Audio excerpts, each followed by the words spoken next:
ഇടുക്കി പരുന്തുംപാറ കയ്യേറ്റ ഭൂമിയിൽ സ്ഥാപിച്ച കുരിശ് പൊളിച്ചു നീക്കിയിരിക്കുകയാണ് റവന്യൂ സംഘം. ഇന്നലെ രാത്രിയാണ് കയ്യേറ്റ ഭൂമിയിൽ കളക്ടറുടെ സ്റ്റോപ്പ് മെമ്മോ മറികടന്ന് ചങ്ങനാശ്ശേരി സ്വദേശി സജിത് ജോസഫ് കുരിശ് സ്ഥാപിച്ചത്. ആൽവിൻ ഉണ്ട് വിവരങ്ങളുമായി.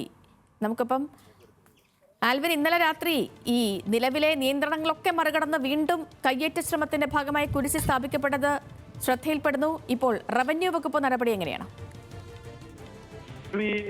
ഈ മാസം 2-ാം തീയതിയാണ് ഒരു സ്റ്റോപ്പ് മെമ്മോ നൽകിക്കൊണ്ട് റവന്യൂ വകുപ്പ് ഈ കെട്ടിടം ഇവിടെ സ്ഥാപിച്ച ആൾക്ക് സ്റ്റോപ്പ് മെമ്മോ നൽകിയിരുന്നു. പക്ഷേ ആ സ്റ്റോപ്പ് മെമ്മോയും കാറ്റിൽ പറത്തി നിരോധനാജ്ഞ ലംഘനവും നടത്തിയാണ് ഇപ്പോൾ ഇന്നലെ വൈകിട്ടോടുകൂടി ഈ റിസോർട്ടിന് മുമ്പ് വശത്തായ ഒരു കുരിശ് സ്ഥാപിച്ചത്. ഏതാണ്ട് 15 അടിയോളം പൊക്കമുള്ള കോൺക്രീറ്റ് കുരിശാണ് ഇന്ന് സ്ഥാപിച്ചത്. ആ കുരിശ് സ്ഥാപിച്ച വാർത്ത രാവിലെ വന്നതോടുകൂടി തന്നെ റവന്യൂ വകുപ്പ് ഇത് പൊളിക്കുന്നതിന് വേണ്ട നീക്കങ്ങൾ നടത്തി തുടങ്ങിയിരുന്നു. സ്വാഭാവികമായും ഇത് ക്രിമിനൽ കേസിന്റെ കൂടി പശ്ചാത്തലത്തിൽ വരുമെന്നുള്ളതാണ് നമുക്ക് റവന്യൂ വകുപ്പിൽ നിന്ന് അറിയാൻ കഴിയുന്നത്. അവർ അത്തരത്തിലൊരു ശുപാർശ വണ്ടിപ്പെരിയാർ പോലീസിന് നൽകിയിട്ടുണ്ട്. കാര്യം സ്റ്റോപ്പ് മെമ്മോ മറികടന്നും അതോടൊപ്പം തന്നെ നിരോധനാജ്ഞ മറികടന്നുമാണ് ഇന്ന് ഇവിടെ കുരിശ് സ്ഥാപിച്ചത്. അപ്പൊ സ്വാഭാവികമായും അത് ക്രിമിനൽ കേസ് എന്ന നടപടിയിലേക്ക് കാര്യങ്ങൾ പോകും എന്നുള്ളതാണ് നമുക്ക് അറിയാൻ കഴിയുന്നത്. സജിത് ജോസഫ് എന്ന ചങ്ങനാശ്ശേരി തൃക്കടുത്താനം സ്വദേശിയായ ആളാണ് ഈ റിസോർട്ടിന്റെ ഉടമ. ഇയാൾ ഈ മഞ്ചുമല വില്ലേജിലെ 141-ാം നമ്പർ സർവേ നമ്പറിലാണ് ഇപ്പോൾ ഈ ഇത്തരത്തിലൊരു റിസോർട്ടും അതോടൊപ്പം തന്നെ ഒരു കുരിശും നിർമ്മിക്കുകയും ചെയ്തത്. ഇയാൾക്ക് പീരുമേട് വില്ലേജിൽ 2 ഇടങ്ങളിലായി ഭൂമി ഉണ്ട് എന്നുള്ളതാണ് ഏറ്റവും ശ്രദ്ധേയം. പക്ഷേ ആ ഭൂമി ഈ സ്വന്തം പേരിലുള്ള സ്ഥലത്തല്ല ഇപ്പോൾ ഈ നിർമ്മാണം നടത്തിയിട്ടുള്ളത്. ഇത് റവന്യൂ ഭൂമിയാണ് എന്നുള്ളത് നേരത്തെ തന്നെ അന്വേഷണ സംഘം കണ്ടെത്തിയിരുന്നു. സർക്കാർ നിയോഗിച്ച പ്രത്യേക അന്വേഷണ സംഘം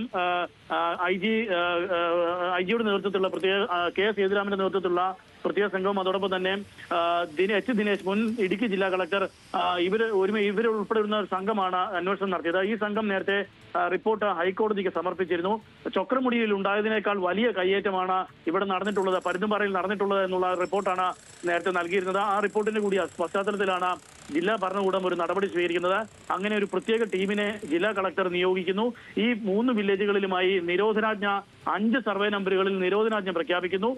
അതോടൊപ്പം തന്നെ പ്രത്യേക ടീമിനെ നിയോഗിച്ചുകൊണ്ട് ലാൻഡ് റവന്യൂ തഹസിൽദാരെ പ്രത്യേകമായി നിയമിച്ചുകൊണ്ട് 15 ഉദ്യോഗസ്ഥരെ നിയമിച്ചുകൊണ്ടുള്ള അന്വേഷണം ആണ് നടന്നു വന്നിരുന്നത്. അതിന്റെ അടിസ്ഥാനത്തിലാണ് ഇന്നിപ്പോൾ ഈ കുരിശ് സ്ഥാപിച്ചതും റവന്യൂ വകുപ്പിന്റെ ശ്രദ്ധയിൽപ്പെടുന്നത്. അത്തരമൊരു പെട്ടെന്നുള്ള ഉടൻ തന്നെയുള്ള നടപടി, ശക്തമായ നടപടി റവന്യൂ വകുപ്പിന്റെ ഭാഗത്തു നിന്ന് ഉണ്ടാകുന്നതും എന്നുള്ളതാണ് നമുക്ക് ഈ ഘട്ടത്തിൽ മനസ്സിലാക്കേണ്ടത്. റവന്യൂ വകുപ്പ് ഈ നടപടി സ്വീകരിക്കുമ്പോൾ ലാൻഡ് റവന്യൂ തഹസിൽദാർ ഇത് സംബന്ധിച്ച് വണ്ടിപ്പെരിയാർ പോലീസിന് ഒരു ശുപാർശ നൽകിയിരിക്കുന്നു. ഇതൊരു ക്രിമിനൽ സ്വഭാവമുള്ള ഒരു കേസ് കൂടി കേസിൽ ഉൾപ്പെടുത്തിക്കൊണ്ട് FIR രജിസ്റ്റർ ചെയ്യണമെന്നുള്ളതാണ് പറഞ്ഞിരിക്കുന്നത്. അത് ഞാൻ മുമ്പ് സൂചിപ്പിച്ചതുപോലെ തന്നെ നിരോധനാജ്ഞ ലംഘനവും അതോടൊപ്പം തന്നെ സ്റ്റോപ്പ് മെമ്മോ, റവന്യൂവിന്റെ സ്റ്റോപ്പ് മെമ്മോ ലംഘിച്ചുകൊണ്ടുള്ള ഒരു നടപടിയാണ് ഉണ്ടായിട്ടുള്ളത്. സ്വാഭാവികമായും ഇത് ക്രിമിനൽ പശ്ചാത്തലമാണ് ഇതിനുള്ളത്. അതുകൊണ്ട് തന്നെ ക്രിമിനൽ കേസ് എന്ന നിലയിലേക്ക് ഈ കേസ് ഇപ്പോൾ ഇത് പോകും. ഈ കുരിശ് സ്ഥാപിച്ചതുമായി ബന്ധപ്പെട്ട കേസ് പോകും എന്നുള്ളതാണ് നമുക്ക് അറിയാൻ കഴിയുന്നത്. വരും ദിവസങ്ങളിൽ ഈ റിസോർട്ട് പൊളിക്കുന്നതിന് വേണ്ട നടപടികളുമായി മുന്നോട്ട് പോകും. ഏറെ സങ്കീർണമാണ് ആ സംഭവം. കാര്യം പട്ടയം വളരെ കൃത്യമായി അത് വെരിഫൈ ചെയ്യേണ്ടതുണ്ട്. അതിൽ ഏതെങ്കിലും തരത്തിൽ ആക്ഷേപങ്ങൾ ഉന്നയിക്കാനുണ്ടെങ്കിൽ ഇയാൾക്ക് ആക്ഷേപങ്ങൾ ഉന്നയിക്കാം. അത് വീണ്ടും ഹിയറിംഗിന് വെക്കാം. അതിനുശേഷം സർവേ നടപടികൾ മുഴുവൻ പൂർത്തിയാക്കിയ ശേഷമേ ഈ റിസോർട്ട് പൊളിച്ചു നീക്കാൻ സാധിക്കുകയുള്ളൂ എന്നുള്ളതാണ് നമുക്ക് മനസ്സിലാക്കാൻ കഴിയുന്നത്. അതുകൊണ്ട് തന്നെ അത്തരം നടപടികൾ ഇനിയും സമയമെടുക്കും. പക്ഷേ ഇന്നലെ സ്ഥാപിച്ച ഈ കുരിശാണ് ഇപ്പോൾ ഇവിടെ നിന്ന് പൊളിച്ചു മാറ്റിയിട്ടുള്ളത്. ഈ കയ്യേറ്റ ഭൂമിയിലാണ് കുരിശ് സ്ഥാപിച്ചിരുന്നത്. മഞ്ചുമല വില്ലേജിലെ കയ്യേറ്റ ഭൂമി 141-ാം നമ്പർ സർവേ നമ്പറിൽ വരുന്ന ഭൂമിയിലാണ് ഈ കുരിശ് സ്ഥാപിച്ചത്. ഇത് ഈ റിസോർട്ടിനോട് ചേർന്നുള്ള ഭാഗത്താണ് ഈ കുരിശ് ഇന്നലെ പെട്ടെന്ന് സ്ഥാപിക്കുകയും ചെയ്തത്. കഴിഞ്ഞ ദിവസങ്ങളിലാണ് ഇതിന്റെ നിർമ്മാണ പ്രവർത്തികൾ നടന്നത്. കഴിഞ്ഞ 2-ാം തീയതിയാണ് സ്റ്റോപ്പ് മെമ്മോ നൽകിയത്. പക്ഷേ അതിനുശേഷവും ഈ കുരിശിന്റെ നിർമ്മാണം അടക്കമുള്ള നിർമ്മാണം പണി തുടരുന്ന സാഹചര്യമാണ് ഉണ്ടായത്. അതേ തുടർന്നാണ് ഇപ്പോൾ റവന്യൂ വകുപ്പിന്റെ ശക്തമായ നടപടി ഉണ്ടായിട്ടുള്ളത്. ശരി, ആൽവിൻ തോമസാണ് വിവരങ്ങൾ നൽകിയത് ഇടുക്കിയിൽ നിന്ന്.